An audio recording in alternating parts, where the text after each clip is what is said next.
Check the clutch play before adjustment. The play should not be more than 25 millimeters. Open the right side panel of the vehicle.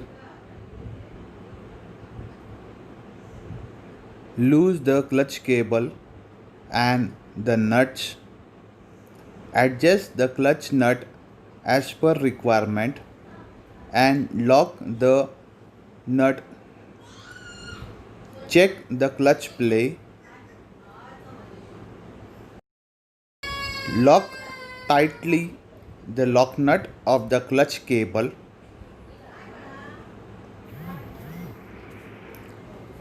and verify the clutch play again. In this way, you can adjust the clutch properly.